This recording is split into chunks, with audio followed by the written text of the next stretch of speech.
Hi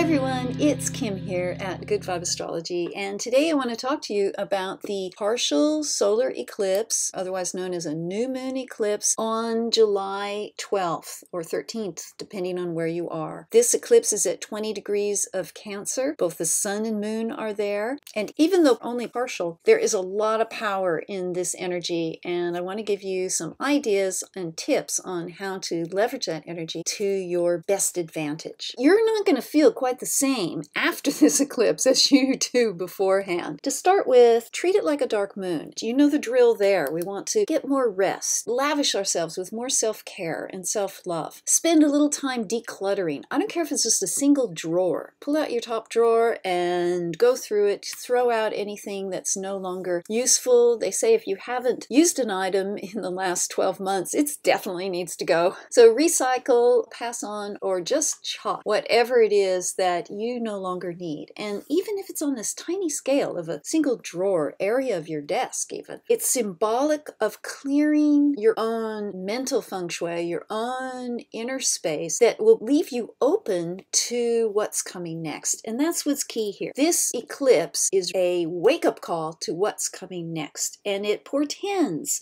things like initiation into a new stage in your life. It's fresh beginnings. It's the excitement of going for something that really resonates with your heart. And you want to feel free and clear and unencumbered with no toleration, so you can walk into this energy with bright eyes. And as I said in the other video for the eclipses of 2017, you want to have eyes for the gifts. You want to see the opportunities coming your way. If you're all clogged up and bound down and tolerating things and grumpy, you're going to miss out on a lot of this energy. So use the first few days before the eclipse to go on a cleanse, whether it's a psychic cleanse, a symbolic cleanse. Just get out in nature, take deep breaths, definitely get more rest and ease, and somehow refuel yourself, whatever it takes, whether you read a novel, watch your favorite shows, go to a museum, go to an art show, whatever it is that lights you up, you go for that and deliberately put yourself in a space of open readiness. If you want to do a tiny little exercise, clasp your hands together and squeeze them really tight. Okay, now pretend somebody's throwing a ball at you. What's going to happen? Well, unless you're playing volleyball and you're going to boing it up in the air, you're not going to catch that thing. You're not going to be able to respond. But if you relax your hands, turn them palm upward and open, now you're ready for the gifts. Now you're ready to receive. And that's the exact energy you want to adopt. This eclipse has got some beautiful aspects to it. Okay, right away we see that lovely trine between Jupiter and Neptune. It creates what's called a grand trine in water. So we've got the sun, moon, trine Jupiter, which is trine Neptune, which is trine back again to the sun and moon. And this is a feeling of harmony and ease and peace and flow. It's extremely creative, and as long as there's no resistance, as long as you aren't trying to swim upstream or push against the tide, you are going to experience, particularly in the area of your chart this trine highlights, you are going to experience some major opportunities. And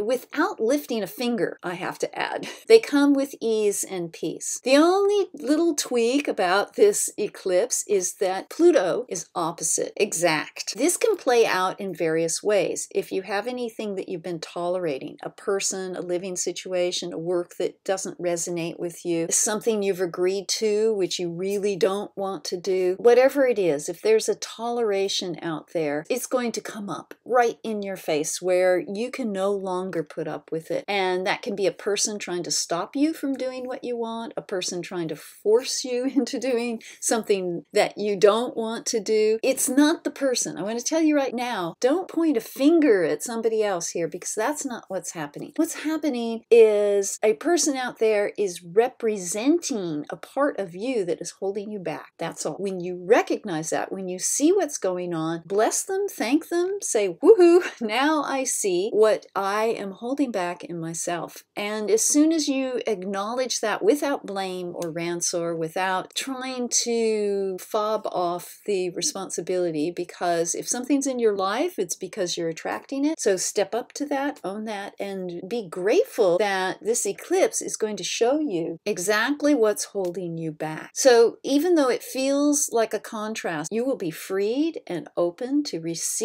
the exact thing that you need for the next step, whether it's in relationship or career or financial abundance or your health, whatever it is, you're moving up to the next step because of what this contrast is showing you. So welcome it, because without it, it's ostrich in the sand time, and you're not going to have the full benefits that this eclipse is bringing. And remember, it's a new moon, and the urge is going to be to launch. We also know that we're in the shadow of Mercury retrograde and in the midst of a Mars retrograde. So I want you to think, we don't want to launch like Wile E. Coyote, where he leaps out over the crevice and his feet spin and he doesn't quite make it to the other side and he drops to the bottom of the canyon. That's not the launch we're after. So you want to take your time with this launch. It's not going to be until September 2018 that things are just full systems go for you. So let it be a slow build. Whatever this is waking up in you, depending on where this eclipse is occurring in your chart, you want to take that time to allow for this slow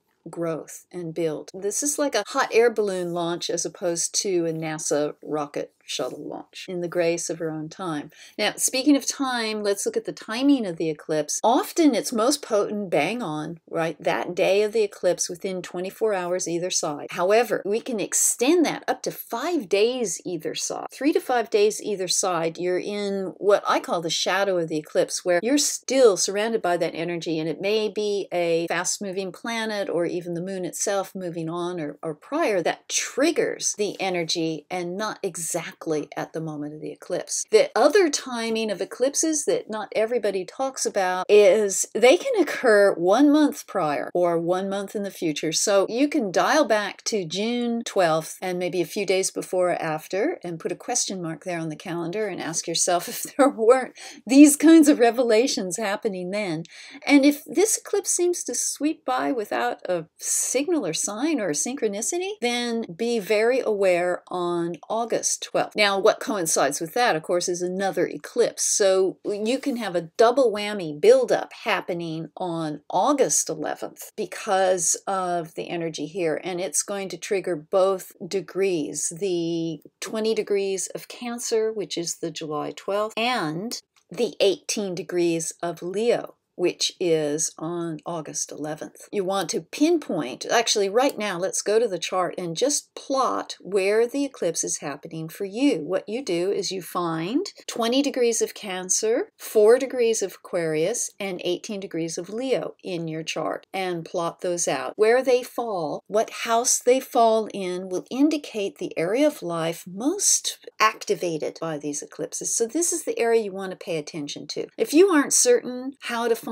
your houses or where 20 degrees of Cancer might fall in your chart, we've got a video, How to Find Your Ascendant. It's in the Good Vibe Astrology playlist, and it will show you how to find the cusp of any house. If you're still having trouble after going through those steps, just give a holler in the comments. If you have a link to your accurately created chart online, then I can quickly point out what house that is. And here's a little guide to the houses, what actual areas of life they represent. The houses go quite a bit deeper than this, but this will get you started. To recap, before the eclipse on July 12th, treat it like a dark moon, the dark moon that it is. Rest, relax, fuel the tanks, do a little bit of decluttering, open the mind to new possibilities. And during this eclipse, you want to tune in to your dreams and your heart's desire with those beautiful trines, and not be rankled if something comes up, the contrast comes up that shows you where you might be tolerating or where you are really open and longing for tremendous change in your life to allow more abundance, more authenticity, and becoming more of who you are. This is the gift of the July 12th eclipse. I can't wait to hear how you go in the comments. Thanks everyone for listening.